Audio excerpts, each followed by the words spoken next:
오늘은 참된 예배라는 제목으로 여러분과 은혜를 나누고자 합니다. 참된 예배. 어떤 종교를 막론하고 초월적인 존재, 우리는 하나님이라고 부르는 그분, 그리고 중립적으로 신이라고 부르는 존재에 대해서 인간이 하는 공통적인 행위가 바로 예배입니다. 예배. 높으신 분을 높이고 또 찬양하고 또 그분과의 소통을 하는 것이죠. 그 자기가 혼자가 아니라 이 모든 것을 지으신 분이 따로 계시고 천지만물의 섭리가 그분 때문에 비롯되었고 유지된다 라는 것을 깨달은 인간들이 하나님 앞에 신 앞에 나아갈 때 예배라는 형식을 취했습니다. 우리가 예배라고 하는데 한자로 번역된 걸 보면 예를 갖추어 절한다 그런 뜻이죠. 그래서 절한다는 것은 낮춘다는 것이고 예를 다한다는 것은 경외심을 표한다. 나보다 크신 분에 대해서 예의를 갖추고 숙인다. 나는 약하고 당신의 처분에 달려 있습니다라는 것을 인정하는 것이죠. 그 예배는 복잡한 게 아니라 크신 분 앞에 나와서 절하는 것이다라고 쉽게 말할 수도 있습니다. 우리 전능하신 하나님 앞에 나와서 우리가 머리를 숙이는 거죠. 저희는 부족합니다. 당신의 은혜로 살고 있습니다. 그것을 잊지 않겠습니다. 그리고 주신 것에 대해서 감사합니다. 그리고 어떻게 살라고 하시는지 듣고자 왔습니다. 하고 또 한 가지 덧붙인다면 하나님께 우리의 정성을 드리고 싶습니다. 해서 제물을 바치고 예물을 바치고 하는 것이죠. 그런데 이 귀한 예배라고 하는 형식이 그 안에 담고 있을 때 내용이 사라지는 그런 경우가 생깁니다. 하나님께 이런 취지로 나와서 예배를 드리는데 그러기 위해서 여러 가지 형식들이 추가되었죠.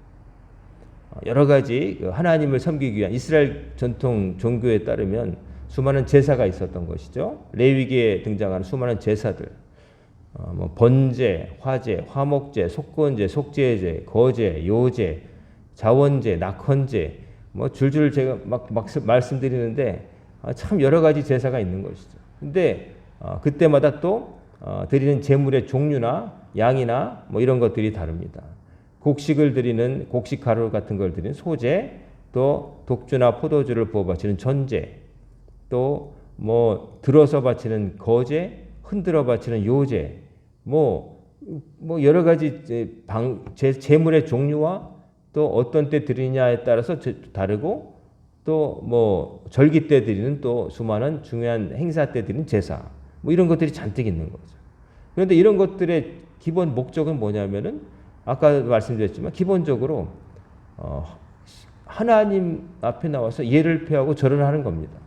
하나님은 크신 분이시고 우리가 여기 있는 것도 하나님의 은혜이고 앞으로 살아갈 것도 하나님의 은혜가 없으면 안 되고 그리고 우리 죄를 지었으니 용서해 주시고 주신 것이 감사하고 또 우리 백성의 역사 속에 개입하셔서 우리를 흥하게 하신 것도 감사드리고 과거의 은혜를 잊지 않겠습니다. 여러 가지 이런 의미를 담아서 드리는 게 제사고 곁들여서 드리는 게 제물이었는데 시간이 지나면서 사람들이 형식은 남았는데 그 내용 알맹이가 빠지기 시작했다는 거죠. 수많은 제사를 드립니다. 예배를 드립니다. 그런데 정말 하나님이 원하시는 것은 안 갖고 온다는 거죠. 하나님이 기뻐하신 제사가 안 된다는 거죠. 구약 이사야서를 보면은 이사야서의 앞부분에 이사야 1장 11절로 15절을 보면 하나님께서 이사야 선지자의 입을 통해서 이런 말씀을 하세요. 여호와께서 말씀하시되 너희의 무수한 재물이 내게 무엇이 유익하뇨? 나는 수양의 번제와 살찐 짐승의 기름에 배불렀고 나는 수송아지나 어린 양이나 수염새 피를 기뻐하지 아니하노라. 너희가 내 앞에 보이러 오니 이것을 누가 너희에게 요구하였느냐? 내 마당만 밟을 뿐이니라. 헛된 재물을 다시 가져오지 말며 분향은 내가 가증히 여기는 바요. 월삭과 안식일과 대회로 모이는 것도 그러하니 성회와 아울러 악을 행하는 것을 내가 견디지 못하겠노라. 내 마음이 너희의 월삭과 정한 절기를 싫어하나니 그것이 내게 무거운 짐이라. 내가 지게 곤비하였느니라. 너희가 손을 펼 때에 내가 내 눈을 너희에게 가리고 너희가 많이 기도할지라도 내가 듣지 아니하리니 이는 너희의 손에 피가 가득함이라. 너희는 스스로 씻으며 스스로 깨끗하게 하여 내 목전에서 너희 악한 행실을 버리며 행악을 그치고 선행을 배우며 정의를 구하며 학대받는 자를 도와주며 고아를 위하여 신원하며 과부를 위하여 변호하라 하셨느니라 라고 이사야가 하나님의 말씀을 전합니다. 놀랍게도 너희가 바치는 그 수많은 재물들에 내가 물렸다. 내가 좋아하지 않는다. 이런 말씀을 하세요. 수많은 재물과 제사에 대한 기록이 있고 이스라엘 백성이 그것을 지켰거든요. 물론 완벽하게 성실하게 지킨 건 아니지만 대다수의 경우에 지켰던 것이죠. 절기를 지키고 예배를 드리고 제물을 드렸어요. 근데 하나님이 내가 언제 그런 거 요구했느냐. 너희는 내 마당만 밟고 간다라고 말씀하세요. 이 마당이라고 하는 것은 성전의 마당 이겠죠. 성막으로 시작해서 성전이 된 그 성전의 마당만 밟고 간다. 즉 하나님을 뵙고 가는 게 아니라 마당만 밟고 오늘 갔다 왔음 하고 출근부 도장 찍듯이 찍고 그냥 간다는 거죠. 하나님께서 원하시는 것은 바치지 아니하고 그저 짐승이나 이런 것만 바치고 나 다 됐다라고 돌아가고 만다는 것이죠. 즉 정말로 하나님이 원하시는 것이 없이 그냥 껍데기만 드려지는 제사가 되어버렸다는 말씀입니다. 이 말씀은 당시 이사야 당시의 그 이스라엘 종교의 단면을 보여주는 거죠. 형식만 남았고 제사 드리고 기도한다고 하지만 실은 그 삶에는 피가 그득하고 행악자들의 삶과 다름이 없다. 겉으로는 하나님 아버지 하고 머리 숙이지만 돌아서서 집에 돌아가면서부터 죄 짓는 거. 약한 자를 짓밟고 약한 자를 돌아보지 않고 선한 일을 행하지 않고 정의롭게 살지 않는 그런 삶을 살면서 재물을 들고 와가지고는 나에게 복 주세요. 감사합니다. 주님의 나의 주인이십니다. 말하는 게 하나님 말씀으로는 역겹다는 거예요. 내가 못 참겠다. 내게 무거운 짐이라. 도저히 못 봐주겠다는 거죠. 우리가 살아가면서 어떤 것을 보고 역겹다. 구역질 난다. 이런 감정이 드는 경우를 보면은 뭔가가 썩었을 때, 악취가 날 때, 고약한 맛이 날 때, 그리고 어떤 사람이 거짓말하는 게 너무 뻔한데 뻔뻔하게 말할 때, 이럴 때 우리가 역겹다 이렇게 말하죠. 하나님이 보실 때 사람들의 삶이 그랬다는 거죠. 하나님 앞에 나오기는 나옵니다. 제사도 드립니다. 제물도 가져옵니다. 근데 하나님께서 그들의 마음과 삶을 들여다보시니 손에는 피가 그득하다. 행악하고 있다. 위선자라는 것이죠. 말씀대로 하나님께서 기뻐하시는 삶을 하나도 안 살면서 와가지고는 그저 제사 드리는 그 예배 행위 그 자체로 속된 말로 퉁치려고 하는 거. 내가 이렇게 잘못했어도 이렇게 하니까 플러스 마이너스 제로 돼서 적어도 벌은 안 받겠다 이런 정도. 더 나가서 이 정도 조금 더 하면은 하나님이 나를 복을 주실 것이다. 이렇게 믿고 돌아간다는 거죠. 하나님은 그걸 말씀하신 거예요. 이사야 입을 통해서.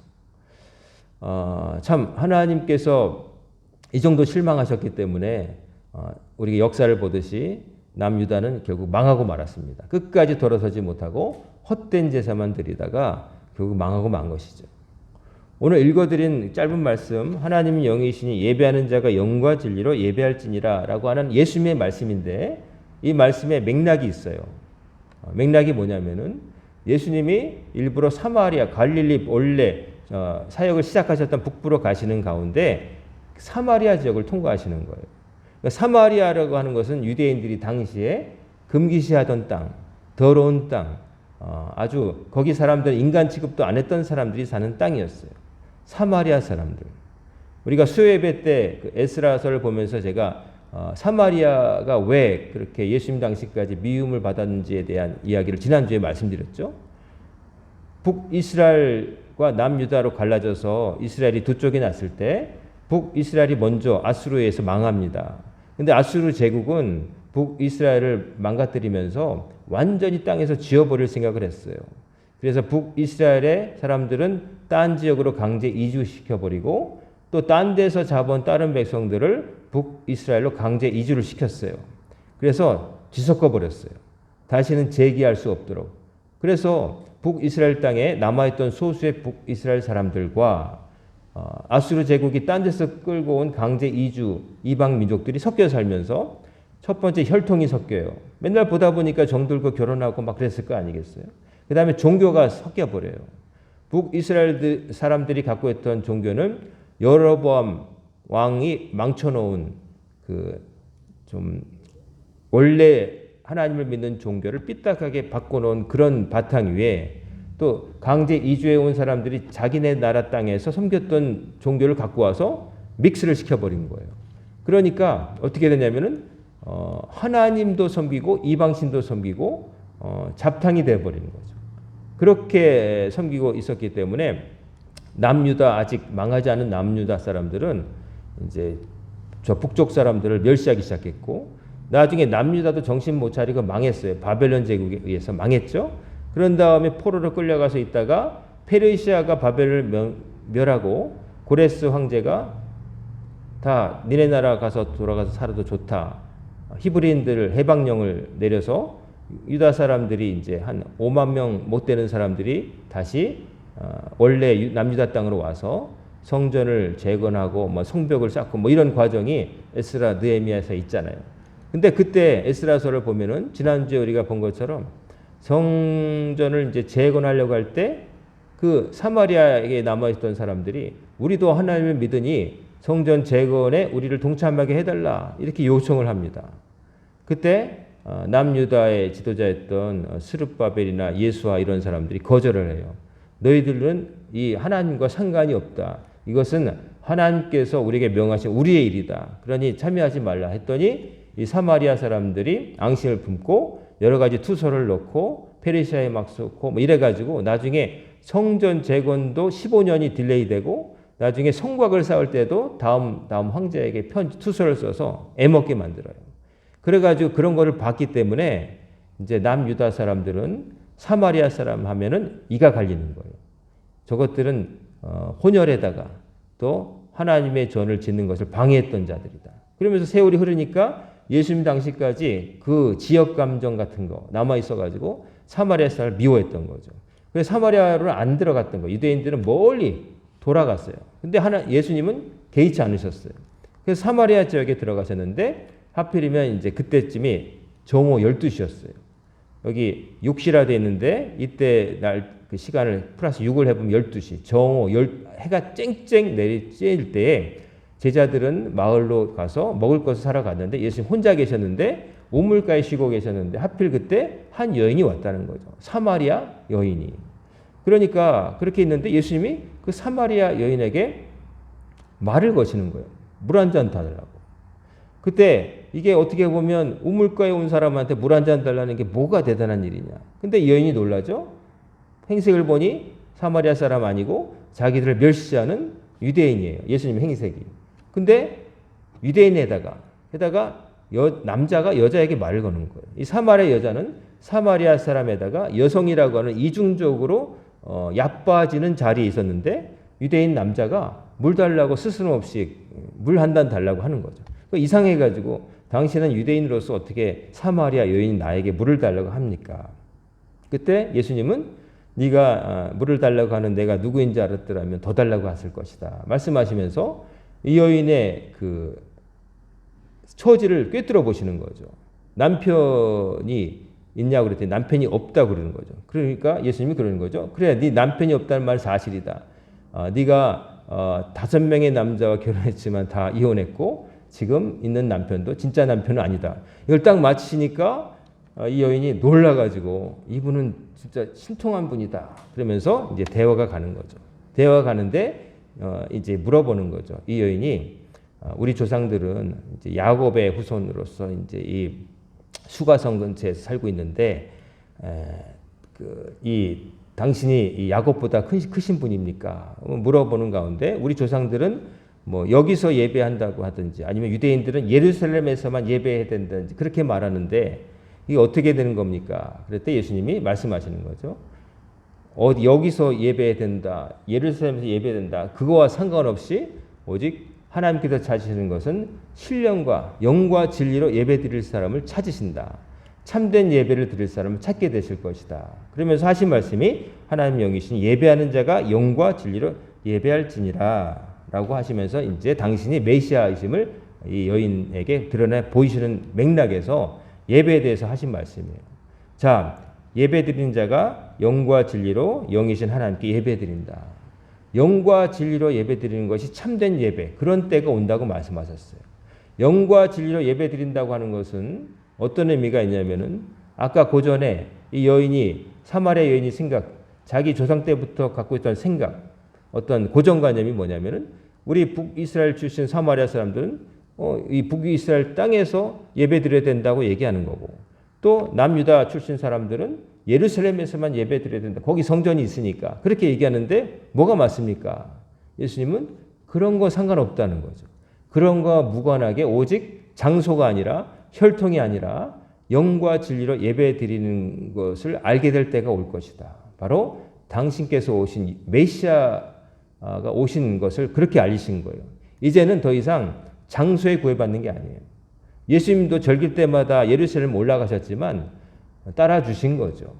예수님이 그것을 따라주신 것은 그것만이 옳고 다른 게 틀려서가 아니라 이제 따라주신 겁니다. 성전에 가서 사람들을 만나고 또 그 하나님께서 구약 시대에 주신 것들이 절기나 이런 것들이 본래 목적이 나쁜 건 아니니까요. 하지만 아까도 처음에 말씀드린 것처럼 형식만 남고 이게 왜 하는 건지 모르고 이제 그냥 했던 거니까 원래 이럴 때는 이렇게 하는 거라고 배워왔으니까 타성해져서 하는 것에 대해서 정신을 차리려고 하시는 거죠. 진짜 예배는 뭐냐? 영과 진리를 예배드리는 거다. 이것에 대한 해석은 여러 가지 있는데 영을 성령으로 생각하고 진리는 이제 예수 그리스도 이렇게 표현하기도 하고, 혹은 또 풀어서 현대 성경 가운데는 진리를 추구하는 정신으로 예배드리는 것이다. 근데 이제 가장 중요한 것은 여기서 핵심이 되는 건 뭐냐면은 지금 뭘 말씀하시려고 하냐면은 하나님 앞에 나아갈 때 다른 게 중요한 게 아니라 참된 진리의 복음을 전하시는 예수님을 통해서 예배드리는 그게 중요하다는 말씀을 하시려고 이 얘기를 하시는 거예요. 즉 어느 지역, 어느 동네에서 어떤 방식으로만 예배드리고 혈통이 이방인이냐 뭐 본토인이냐 이게 중요한 게 아니라 누구든지 참된 진리, 인간이 어떻게 해서 죄사함을 받고 구원받느냐에 대한 참된 진리를 말씀하시는 그분의 말씀을 따라서 하나님 앞에 정성을 다해서 예배드리는 그런 날이 오게 될 것이다. 바로 내가 옴으로 인해서 그 시대가 시작되었다는 말씀을 이 사마리아 여인과의 대화를 통해서 말씀하신 거예요. 즉 이전에 갖고 있던 형식들, 거기에 얽매였던 것들, 그 형식 자체가 나쁘다고 깡그리 무시하시는 게 아니에요. 형식 자체가 갖고 있었는데 내용을 담보하지 못한 채 그냥 타성해져서 이래 왔으니까 그냥 왜 이렇게 하는지 모르겠는데 이렇게 해왔어. 뭐 이런 것들. 뭐 예를 들면 저희 어릴 때 저희 집안에도 이제 제사를 드렸는데 저도 아들이라고 손자라고 뭐 앞에 나가서 뭐 향을 뭐 이렇게 몇 번 돌리고 뭐 이런 것 오른쪽으로 2번인가 왼쪽에 2번인가 기억도 안 나는데 뭐 이런 것들 다 뭐 원래 정해진 의미는 있겠지만 하나도 모르고 시키니까 한 거거든요.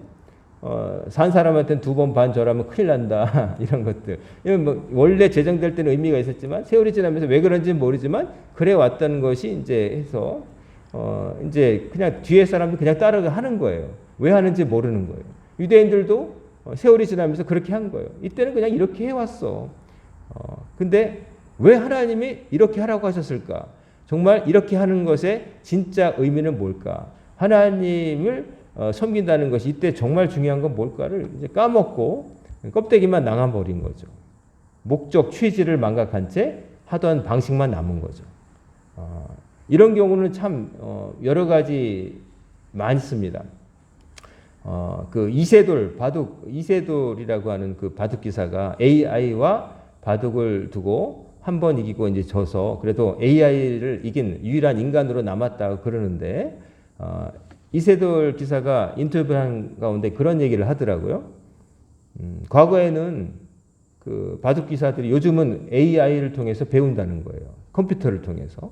근데 과거에는 뭘 배웠냐면은 선배 바둑 기사들이 한 말, 옛날의 책들 이런 것들을 보면서 이렇게 둘 때는 이렇게 둬야 대응해야 이게 옳은 것이다. 이른바 정석, 정해진 플레이, 돌을 놓는 자리에 대해서 이렇게 안 두면 손해본다라고 들었다는 거예요. 근데 그런 것들을 다 실제로 테스트해보고 그렇구나라고 한 것보다는 그냥 이렇게 해본 결과 이렇게 두는 게 제일 손해를 막고 적이 이만큼 다가오면 난 몇 칸을 뛰고 이런 거를 정석이라는 거로 이제 암기를 했다는 거죠. 그래서 한 번도 의심하지 않고 그렇게 뒀는데 AI 컴퓨터하고 두니까 컴퓨터는 우리가 생각할 때 듣도 보다 못한 곳에 돌이 탁탁 떨어진다는 거죠. 이거 망쳤구나 싶은데 더 보면 컴퓨터가 이기는 거예요. 다 더 넣고 보면 일리가 있었다는 게 나중에 드러난다는 거예요. 그리고 컴퓨터는 왜 그랬느냐? 컴퓨터는 선입견이 없다는 거예요.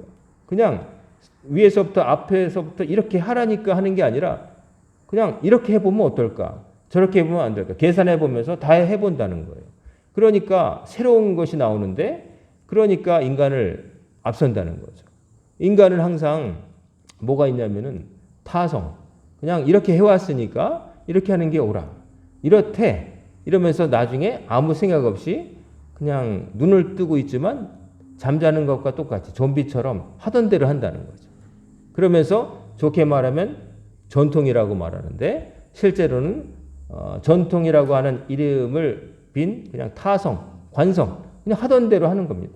전혀 발전하거나 또 새로운 의미를 찾지 못하고 원래 취지도 망각하고 왜 그러는지도 처음에는 아는 사람이 있었는데 지금은 왜 그렇게 하는지 모르게 된 거예요.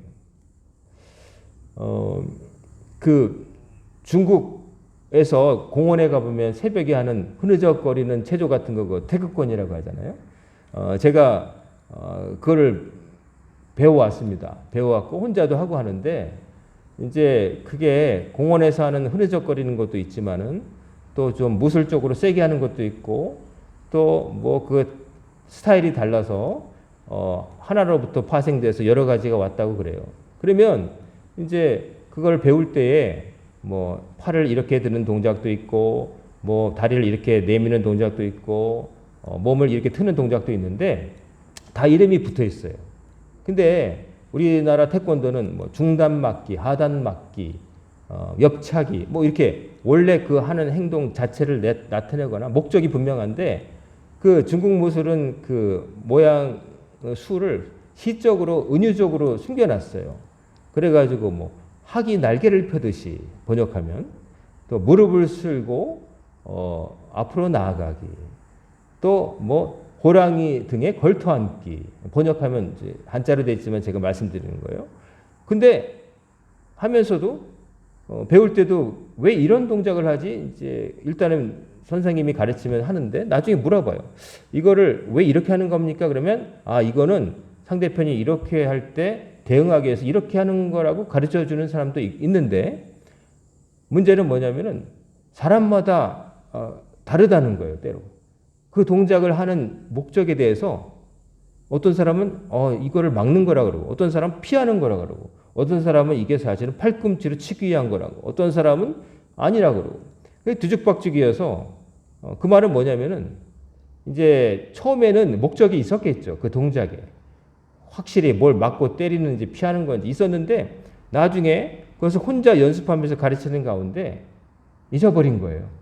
그냥 그 동작만 가르쳐주고 어떻게 써먹는지 실제로 사람과 맞잡고 하는 것들을 잊어버린 거예요. 그게 다 실전돼 버린 거예요. 그래서 동작은 남았는데 왜 이렇게 하는지에 대해서 까먹으니까 효율적인 동작이 아니라 무용같이 숨겨지고 왜 이렇게 하는지 모르고 운동은 되는데 이게 실제로 싸움에 써먹을 수 있을까? 의문스러운 동작이 남아버린 거죠. 감추는 것도 있고 잊어버린 것도 있고 목적을 모르고 시간이 지나면 형식만 남는데 형식은 완전히 원래 목적에서 동떨어진 게 돼버리는 거예요. 이스라엘의 종교가 그래야 했어요. 제사가 하나님을 경배하고 하나님께 모든 것을 바라고 우리의 바람을 아뢰고 감사하고 높이고 죄 사함 받고 막 이런 것인데 나중에는 형식만 남아서 그냥 이때는 소 바치는 거야. 이럴 때는 양 바치는 거야. 이럴 땐 비둘기 바치는 거야. 이럴 때는 곡식가루 떡을 바치는 거야. 뭐 이런 것만 남아가지고 모르게 된 거죠. 그렇게 되니까 이제 예배 드린다고 하면서도 참된 예배는 없고 헛된 예배만 있는 거죠. 예수님께서 오셔서 참된 예배는 신령과 진정으로 예배 드린다.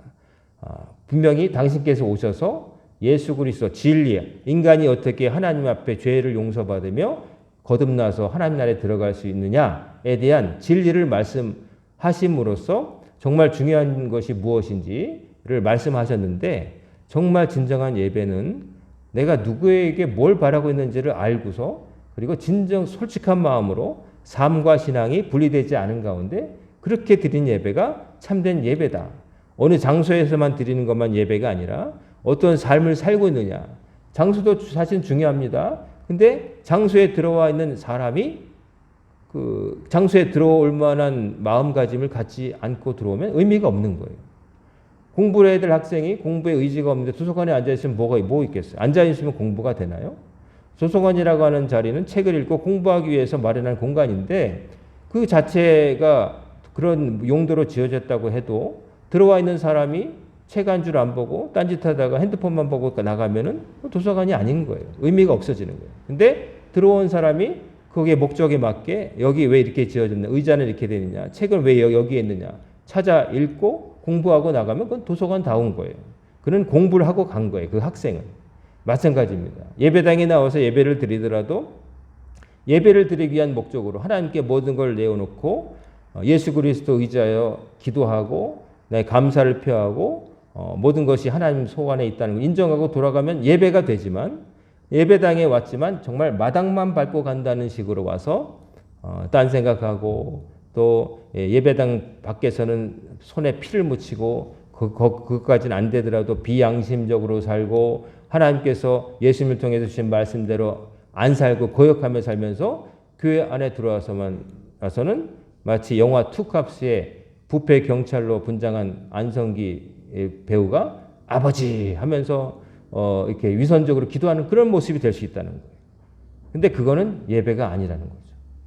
우리가 지금 드리는 것도 예배고 앞으로도 다음 주에도 드릴 것도 예배고 새벽에 나와서 드리는 것 새벽 예배고 수요 예배도 있고 다 그렇지만 오후 예배도 있고 그런데 여러분 하나님께서 원하시는 예배는 신령과 진정으로 드린 예배 즉 진리이신 예수 그리스도께 모든 것을 의지하고 우리가 죄인임을 고백하고 하나님께 맡기고 감사하고 주를 높이고 앞으로 살 것도 하나님 손에 달려있다고 인정하고 우리가 가진 것을 소중한 것을 주님께 드리는 것 그게 예배인 거예요.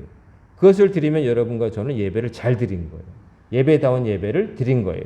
하지만 이런 것들이 안 되고 그저 마당만 밟고 가는 것에 그친다면 예배당 나가서 삶이 하나님의 백성답지 못하게 된다면 그것은 참된 예배자의 삶이 될 수가 없다는 거죠. 여러분과 저는 참된 예배를 드리며 살기를 주의 이름으로 축원합니다.